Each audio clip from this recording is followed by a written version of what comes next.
Olá, meu nome é Milena Bassani, eu sou advogada, especialista em Direito Médico da Saúde e hoje eu vim aqui falar para vocês sobre um assunto, um aspecto importante relacionado a esta pandemia, que são as paralisações dos procedimentos de reprodução humana assistida durante esse período.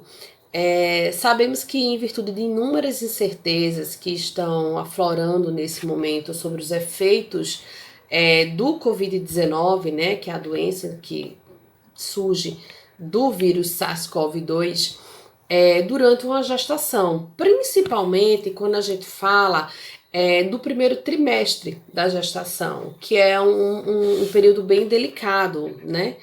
Que exige inúmeros cuidados e tem aquela formação do feto. Então, em 2015, a gente teve aquele boom de crianças com microcefalia, que foi ocasionada pelo surto do Zika vírus. Então, se descobriu depois essa ligação e ficamos sabendo que justamente que essa má formação se dava nesse primeiro trimestre, quando a mãe tinha a doença.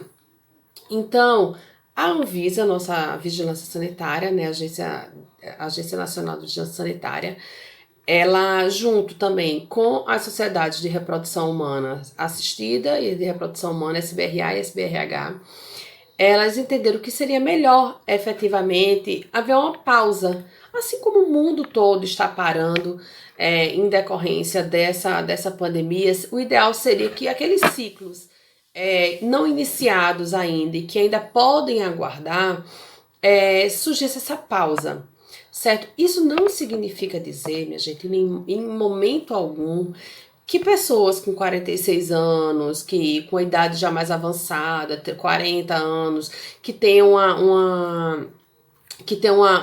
uma quantidade de reserva ovariana mais baixa, ou pessoas que vão iniciar a quimioterapia, não significa dizer que elas não vão fazer o procedimento agora ou que elas perderam a chance de engravidar. Isso não é verdade, tá bom? Então, muito cuidado quando vocês vão analisar qualquer matéria veiculada em jornais, principalmente dentro das redes sociais, porque existem muitas notícias que não têm embasamento médico, jurídico nenhum. Então é muito importante, nesse momento, a gente ter cautela e sempre buscar as fontes oficiais para se ter um posicionamento. Desta forma, a Sociedade Brasileira de Reprodução Humana, ela tem orientado aos pacientes que sejam assintomáticos e que já iniciaram o tratamento de infertilidade, que fosse oferecido pelos médicos o congelamento de todo ócitos ou dos embriões. Por quê? Porque simplesmente não haveria um risco da pessoa fazer essa transferência depois de embrião, depois que todo esse momento de pandemia passar, mas que ela conseguiria concluir todo aquele ciclo que já estava de estimulação ovariana e aí fazer a coleta com segurança. Ela ressalta ainda, e a gente precisa sempre lembrar que a Agência Nacional de Saúde Suplementar, quando a gente fala de planos de saúde, eles optaram por adiar consultas, exames e cirurgias que não fossem urgentes, né? Além da própria Organização Mundial de Saúde, ela orientar fortemente que se evite aglomerações. Então, assim, a gente sabe que a maioria das consultas e alguns exames são autorizados dentro do procedimento da fertilização in vitro pelo próprio plano de saúde, da reprodução humana como um todo, não só da FIV. Então, assim, eles tentam adiar nesse momento as consultas presenciais, mas a gente precisa lembrar que temos uma lei que foi agora nesse período da pandemia sancionada, que autoriza a telemedicina. Então, os profissionais de saúde que estão envolvidos nesse período do ciclo inicial da tentante, eles podem estar auxiliando de forma virtual, à distância, através da telemedicina, como tudo isso vai acontecer. E deixar somente para que aqueles exames necessários que sejam feitos de forma presencial, aconteçam de forma que a clínica esteja com todo o aparato de segurança, né, para o paciente, para os profissionais de saúde que estão lá atuando, e que o paciente ele evite ir com mais de um acompanhante. Se puder ir sozinho é até melhor nesse momento, né, porque a gente tem que evitar o maior número de circulações, o menor número de circulação de pessoas possíveis, seja em clínica, na rua, no elevador do prédio. Então é uma segurança para todos. E aí você vai me perguntar, Milena, mas eu já comecei o ciclo, eu vou ter que parar? Não, você não vai ter que parar. Você vai concluir o seu ciclo, você vai fazer a coleta dos seus óvulos, ou que se for para fazer uma doação de gameta masculino, você vai sim fazer a coleta, não tem problema algum, tá certo? Essa coleta pode acontecer, principalmente quando a gente está falando daqueles pacientes que eles não podem esperar, né? A gente sabe muito bem que quando falamos de infertilidade, o tempo realmente é muito importante durante o tratamento, e de fato é um procedimento muito caro, então também é tempo e dinheiro, porque a gente não pode interromper um ciclo de medicamentos que chegam a custar R$ 10.000 cada ciclo por conta disso. Então, conclui-se o ciclo normalmente, faz-se a coleta, e aí o médico vai conversar com o paciente sobre a possibilidade de congelamento daquele material, certo? E não fazer a transferência a fresco de imediato. Pacientes oncológicos que precisam fazer a coleta do seu material reprodutivo para poder iniciar uma quimioterapia, independente da idade, da reserva ovariana, eles vão sim ter esse direito garantido, certo? Esse tratamento garantido, melhor dizendo, e vão poder realizar essa coleta e fazer a criopreservação do material.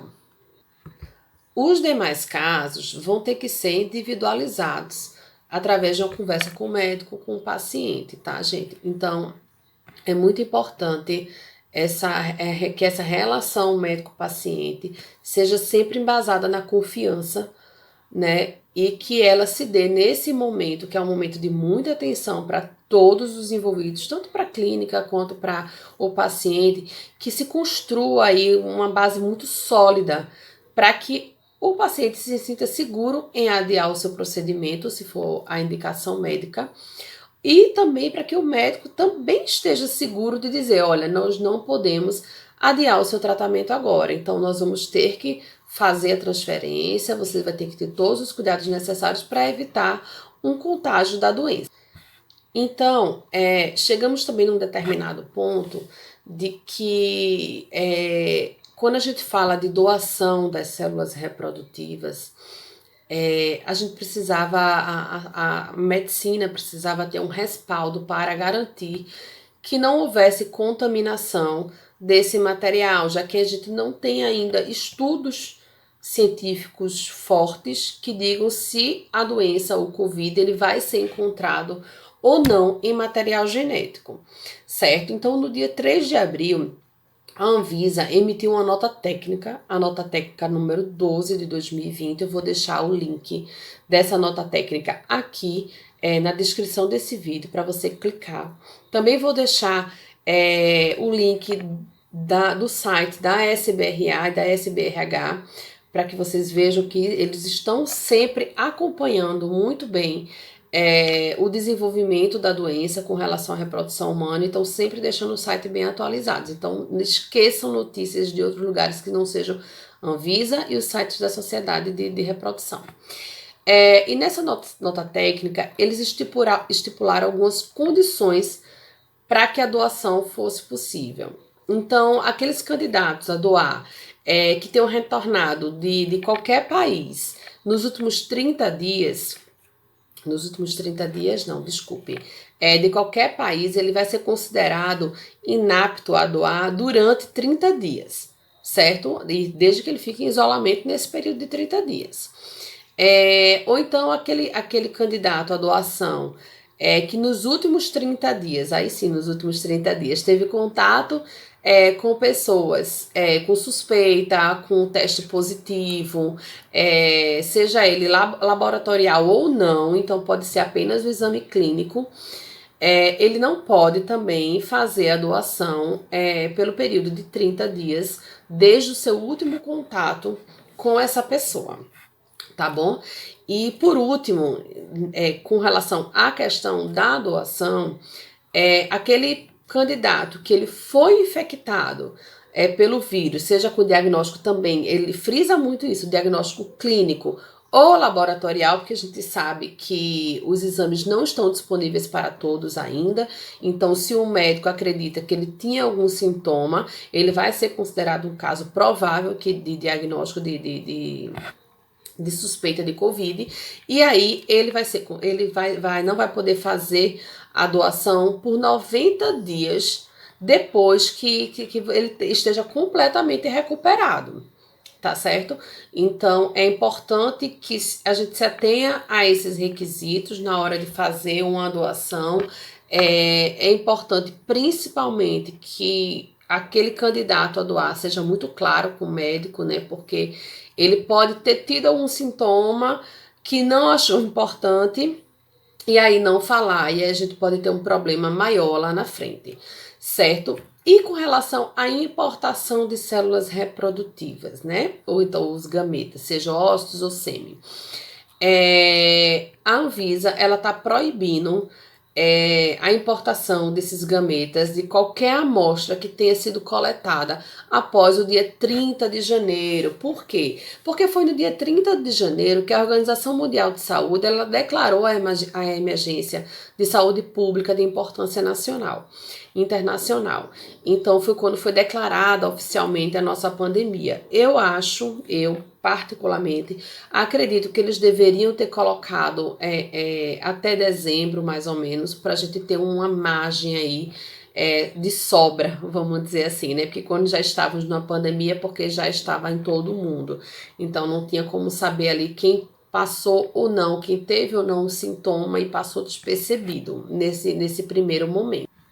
Então é isso, pessoal. Eu resolvi fazer esse vídeo para que fique bem claro, estipulado, que não são todos os procedimentos, né? A Anvisa, ela ratificou o posicionamento da SBRH e da SBRA, orientando o adiamento de qualquer tratamento de reprodução humana, mas que ela não cause nenhum tipo de prejuízo ou de nenhum dano ao paciente. E a gente sabe que a infertilidade, ela é uma doença.